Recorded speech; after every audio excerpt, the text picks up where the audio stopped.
Today we're going to replace a section of existing track on my layout. We're going to do this in order to extend the arrival departure track at the east end of Green River Yard. That's coming right up, so stick around.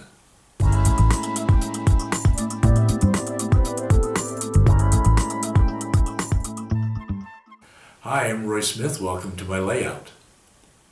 Have you ever thought that you were done with your track work after you ballasted the track?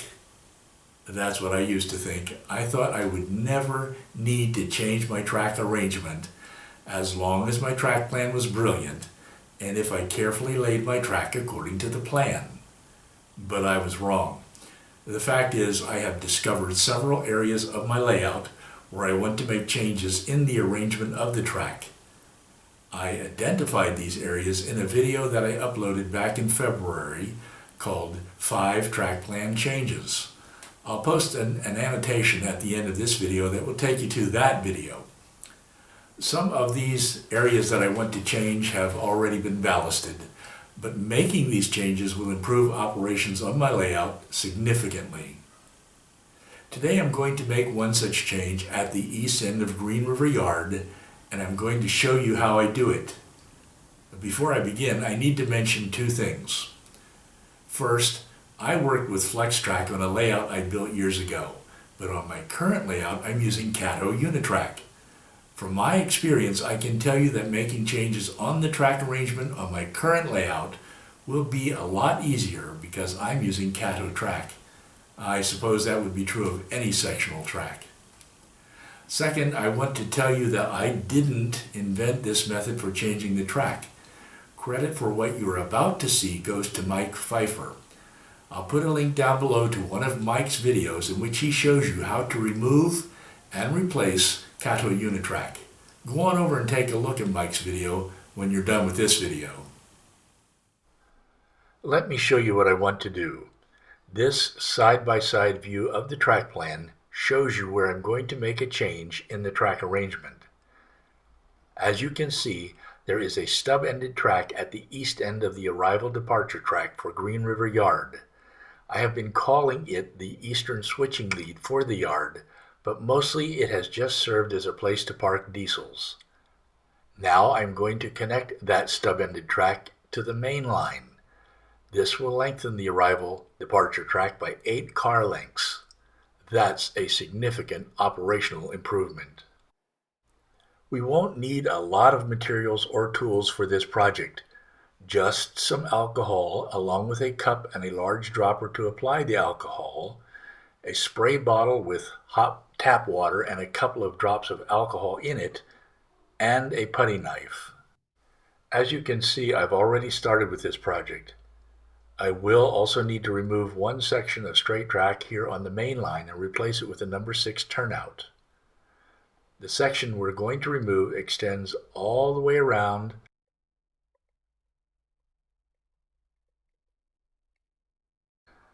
under the highway bridge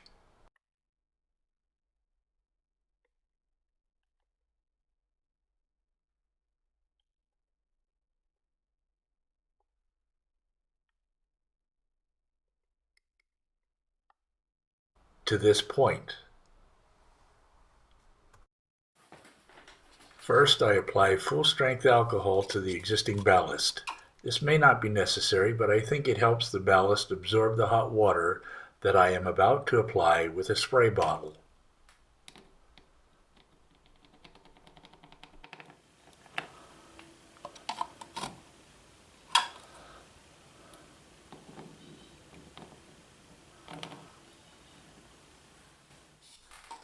Remember that the spray bottle contains hot tap water with a few drops of alcohol in it. I apply this hot water very generously.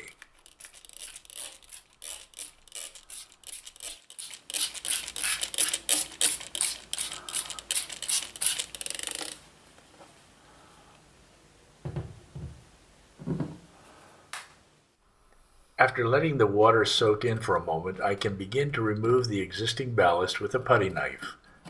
I loosen the ballast along the beveled edge of the track's plastic roadbed. Then I begin to work under the track with the putty knife to loosen it from the plywood sub-road bed. I normally glue down my track when I lay it, either with a dab of hot glue or silicone adhesive along the edge of the plastic roadbed every foot or so. So now it's easy to pry up the track. This may look like hard work, but it's not.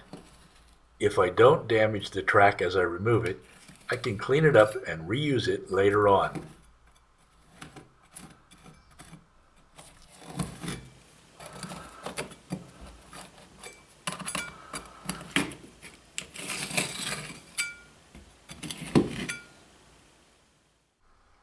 Okay, I've loosened the track all the way around.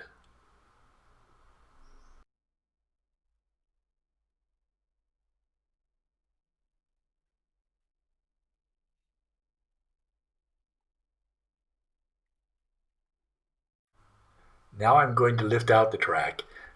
I don't want to damage the highway bridge in the process.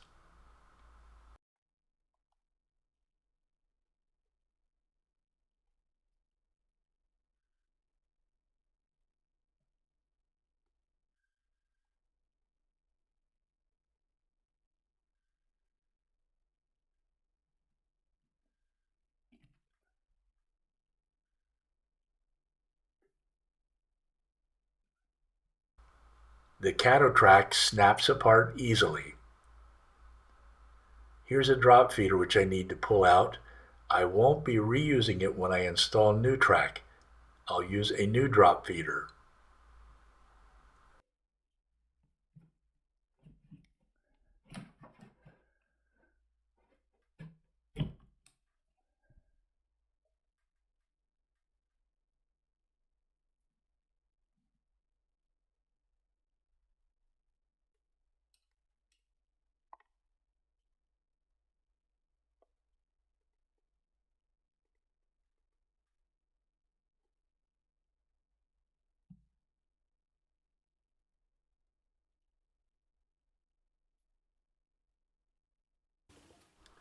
After removing the track, I clean the area as best as I can with a brush and then a vacuum. Here I need to remove some scenery. I also need to remove that section of straight track which I mentioned before and which I will replace with a number 6 turnout. I was going to remove the existing turnouts where trains entered the arrival-departure track up until now, but I decided not to do that because I can make short, run-around movements if I leave those 2 turnouts there. As you can see, I have installed the new track, which has a wider radius than the original track, and I've installed a number 6 turnout, which connects the arrival-departure track with the main line. You can see where the stub-ended track was originally. These are new Kato Unijoiners, which I used wherever the new track connects to the old track. Notice the difference between the existing Kato track and the new track. It's amazing how much better Kato track looks after you paint and ballast it. I'm going to run trains on the new track for a few weeks to see if I'm happy with the arrangement before I paint and ballast it to match the existing track. Okay, let's go ahead and do a short test run right now.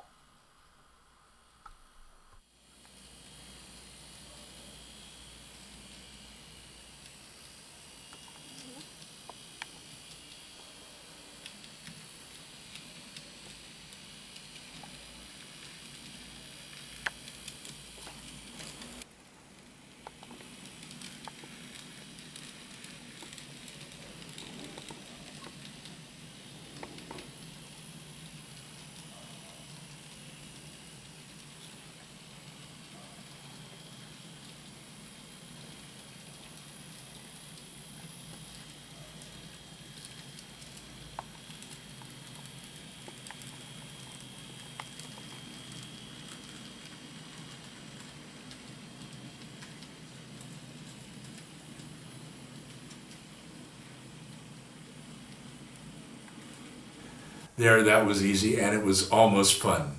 I certainly hope you found it useful. Now I'd love to hear about your experience in removing and replacing track on your layout. Go on down to the comments section and tell the rest of us about your experience. Feel free to post any comments you may have about what you saw in this video. And if you're here for the first time, I'd love to have you subscribe to my channel, because we model railroaders benefit enormously by sharing our knowledge and experience with each other. Well, thanks for watching, and until next time, happy railroading.